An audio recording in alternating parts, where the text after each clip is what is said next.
Now you might be thinking, just going outside won't solve my problems.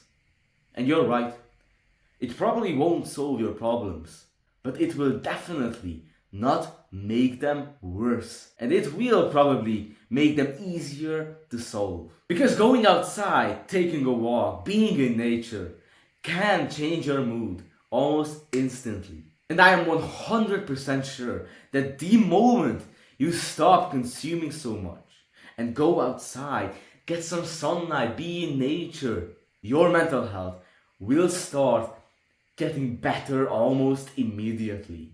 Because it's such a great thing. It has always made me feel a lot happier, a lot better, a lot more grateful and happy to be alive, to be honest. Just going outside and wandering in nature. And from that place, it's much easier to solve your problems. For example, let me tell you my story. I was sitting in my room and I think I was scrolling or either watching something on YouTube. And I just felt bad. I felt like my head was full. I didn't want to do anything except just consume content. But then I noticed that there's something off. Something's not right about this because I feel like this. I feel this bad because I'm not doing anything. Because I'm just scrolling and consuming content. And then I'm thinking to myself, okay, what should I do then? And then I got the idea to just go outside. So I take a book with me, go for a short walk, sit down and start reading. And I'm telling you that in 5 minutes, I just felt completely different. Like I was there reading a book outside, that fresh air, watching the clouds go by. And I just felt completely different, much more peaceful. My head wasn't full. Just in like 5 or 10 minutes. Just by getting out of my head a little bit and going outside, going for a walk. And that's when it really hit me how important it is to go outside, get some sunlight, be in nature. Now you might be thinking, okay, but I don't really feel like going outside. You know, there's other people there. I would much rather just stay here in my room and watch YouTube. Well, let me tell you another story with this. Recently, I was helping people outside and we were pruning some trees and it was actually quite fun. I was climbing on the trees, chopping down some branches, these small little sticks from the tree, and then I was like carrying the branches and the sticks and throwing them over the fence. And I actually really like being outside and working on something outside, gardening, doing something with trees, and especially when the weather is nice. It wasn't that easy, but it was a fun experience. And after we were done with it, I go inside and that feeling that you get, that kind of tiredness that you get after doing some work outside. And you just sit down, it's such an amazing feeling. And you see, this is the lesson here, that most of the time, what's good for us, what makes us fulfilled, it feels bad in the moment, but it feels good afterwards. And most of the time, what's bad for us, it feels good in the moment, but it has negative effects afterwards. It feels bad afterwards. For example, exercising or going to the gym. You see, most of the time, it's not that comfortable to push yourself to the limit and lift those heavy weights. But afterwards, you feel great. Or another example, eating some kind of sweets, cheesecake, chips, junk food. It feels amazing in the moment. But afterwards, you feel like shit. You feel it in your stomach that this was not good. And after months of doing it, you'll see that you gained quite a lot of weight. And you see, at first, I didn't really feel like going outside and pruning trees. I would have much rather watched YouTube. But I pushed through that initial discomfort. And after that, I felt great. And you see, a lot of good and meaningful things in life lie beyond discomfort. And for it, you got to do what you don't feel like doing. So this is a lesson that I learned that I wanted to share with you, that I think is very important. To just go outside, be in nature, don't lose your sense of wonder and curiosity, be with other people. And I think that this is more important than ever before, because we're spending most of our time indoors, especially children, because a couple of years ago, You didn't have to tell children to go outside. Like, they would want to go outside and just be outside. But now, it's just the complete opposite. Most of the kids today just want to stay inside and play video games and watch YouTube and just eat a bunch of junk food, and they are not getting any movement.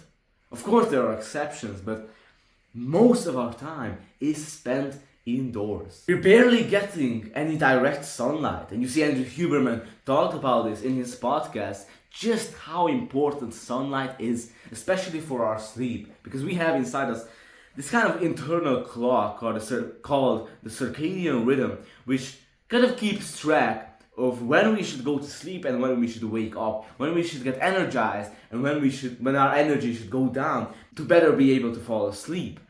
And when we're not getting sunlight in the morning, that circadian rhythm is kind of messed up and it ruins our sleep. So getting direct sunlight into your eyes, especially in the morning, is super important for your health and for your sleep. And the thing is that windows block like 95% of the light coming from the sun. So just by looking out your window at the sun, it's not as effective as actually being outside and looking at, not directly at the sun, but getting direct sunlight into your eyes. I will leave some links in the description to Andrew Huberman's podcast, but the point is that sunlight is very important. To get direct sunlight into your eyes and on your skin. And you see, I was thinking about just how little time we actually spend outside and just how little sunlight we actually get. For example, let's take the day of an average person. He wakes up and starts getting ready to go to school or to work. And while he's doing that, he's inside. And he gets like 1 or 2 minutes of sunlight while he's getting to the car or to the bus to go to that place. And once he gets there to school or work, he's there for like 8 hours. Inside a building, not getting sunlight. Okay, maybe he looks out the window or goes for a walk or something like that. Maybe he gets like 10 or 5 minutes of sunlight while he's there. And then he gets a little more sunlight while he's coming back from work or school. And then yet again, he is at home inside a building until he goes to sleep. So overall, the average person gets like 5 or 10 minutes of sunlight every single day. Just imagine how little that is compared to our ancestors who were outside a bunch, like almost all of the day. Now, of course, there are people who go outside a lot, but the point is that the amount of time that we're outside has been reduced by a lot over the last couple of years. Like, I remember there were days where I didn't go outside at all.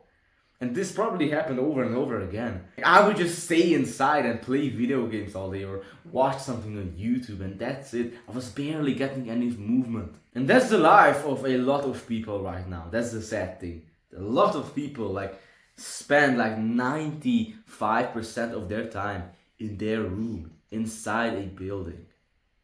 Like, imagine how crazy that is. I think that there are people in Japan like who literally like live in their rooms. Like, they leave like once a month. Imagine how crazy that is. So this is another reason why it's so important to go outside, to get some sunlight, to move your body, get some exercise, and such an important thing. And also, just being outside makes you a lot less stressed. Like, really, it calms you down. And it's a great source of inspiration. Like, almost all of the poets write about nature, about the flower and everything. And also, I think that there's this profound stillness that we can find when we're in nature. You know, looking at the clouds and just aimlessly wandering in a forest, picking up a stick and bumping it to a rock from time to time for absolutely no reason. The sound of water, sunshine, warming up your face and feeling this slight wind blowing. There's a very profound peace and stillness that we can find in these moments when we're completely here in the now, when we're completely present and we're just mesmerized by the beauty around us, by the beauty of nature, and just grateful for it and wandering in it. Imagine if you enter the stillness every single day. Just think about how much your days would change. But you see, the problem is that we can get so easily lost in everyday tasks and duties and responsibilities and get lost in a bunch of trivial stuff that doesn't really matter, that we forget to be grateful and to just take a step back and realize how crazy all of this is, that we're alive, that we're here, we're conscious, we're going to die one day. We forget these things when we only focus on the task and we gotta get through this work and all this trivial stuff. We forget to take a step back and realize how crazy all of this is. And we lose our sense of wonder in the world. We lose our sense of curiosity. You often just completely forget to just stop and just look around and just see what's around you and just be grateful for it. And realize that the most precious thing that we have is our life. You wouldn't trade it for anything else. And what a miraculous thing that it is that we're alive and other things. There's so many beauty around us. So I really recommend you to go outside, to be in nature, and to not lose your sense of wonder and your curiosity and your awe towards life. And one of the best ways to do this is to explore. To go and explore. You had this, that map in GTA. And the places that you haven't explored before, like they are like dark, they are blacked out. You don't know what's there. But why not look at life like that? There might be like streets and places around the place where you live which is completely blacked out on the map. You haven't explored them before. So this is a great way to get back this curiosity, to explore just when you were a child, to have this innocent curiosity, exploring, looking at things with a fresh mind, with fresh eyes, with an open mind, not bringing your preconceived ideas and opinions into them. Just having fun and exploring nature. And another great thing is to just go and take a walk. And while you're walking, just become aware of all the little things that surround you. Notice the things that you didn't notice before. I guarantee you that there will be so many things, like even in your house, even around you, the streets that you walk every day, that if you really open your eyes, you will notice something new every single day. And just wonder in that, like be surprised, have this curiosity. And also while you're doing these, just be completely here and now. Just be in this present moment. Listen to the sounds. Smell what you can smell. Open up all of your senses. Or you can do some kind of fun outside activity. You can go hiking, cycling, running, just taking a walk. Whatever that you enjoy, doing something fun outside. And do it with people. Go around, meet new people. Meet with the people that you love. Be with other people. That's also such an important thing. So as an actionable step for you, go outside today. Within the next 24 hours. Just go outside. Even if it's for 5 minutes. Just take a walk. Take a deep breath. And just look around. What's around you? Feel the sun shining on your face. And even if the sun's not outside, if it's cloudy today, be grateful for that. And realize that you can't have sunny days without cloudy days. That they are inseparable from each other. So go outside, be in nature, be around other people, spread love, don't lose your sense of wonder, and stay curious. Thank you for watching this video. If you're interested, I'm doing free one-on-one calls. You can send me an email, and if you have any questions, we can make a video call, and you can ask me anything that you want. So email in the description if you're interested. And thank you so much for watching. All the love towards you. Have a great day and goodbye.